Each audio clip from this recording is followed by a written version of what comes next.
Bonjour chers élèves.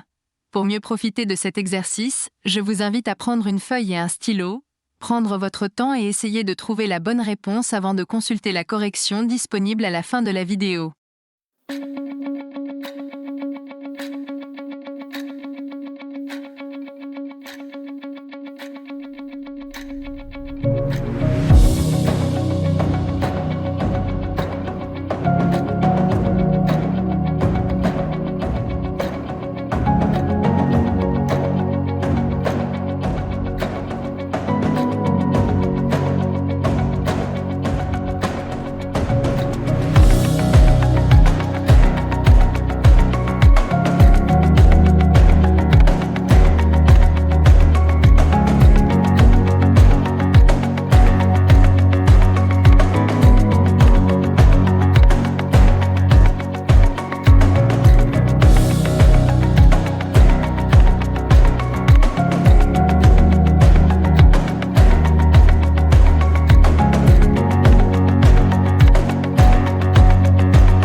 La dérivée d'une fonction permet aussi de résoudre quelques équations ou bien de prouver l'existence de certaines équations.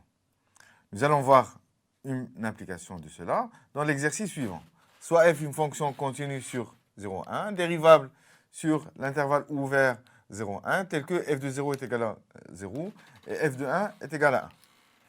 La question, c'est de montrer l'existence d'un certain C appartenant à l'intervalle 0,1, tel que f' de C est égal à 1 sur 2 racines de C. Au départ, ça apparaît un peu complexe, puisque je dois créer une fonction afin de trouver ce résultat. Pour cela, je vais poser la fonction g de x qui est égale à f de x moins racine de x. D'où provient l'idée? La fonction primitive de f' c'est f, et la fonction primitive de 1 sur 2 racine de c, ou bien racine de x, c'est racine de x. Je fais passer le terme racine de x à l'autre côté pour avoir un f de x moins racine de x. Et je vais traiter la fonction g de x. Premièrement, g de x est une fonction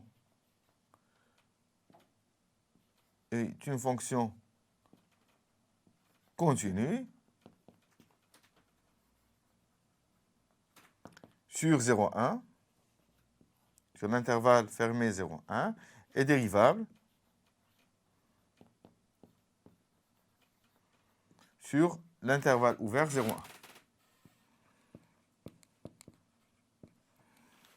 En effet, c'est un composé, c'est une sommation, c'est une différence entre f de x et racine de x. F de x, elle est continue sur 0,1, dérivable sur l'ouvert 0,1, et racine de x, elle est continue, dérivable sur R tout entière.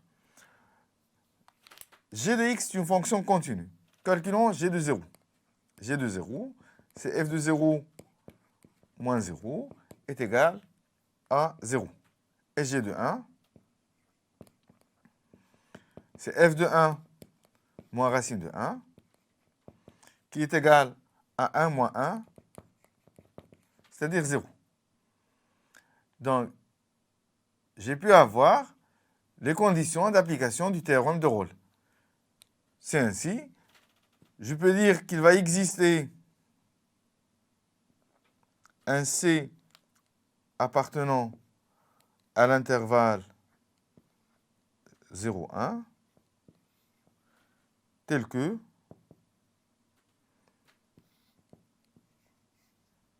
G' de C est égal à 0.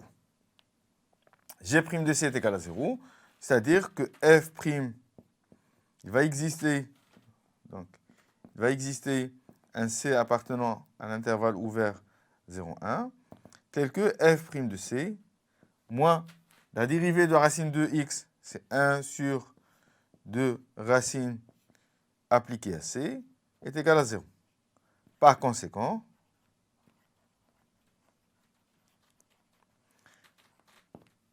il va exister un C appartenant à 0, 1, tel que f' de C est égal à 1 sur 2 racine de C. Tout le résultat cherché.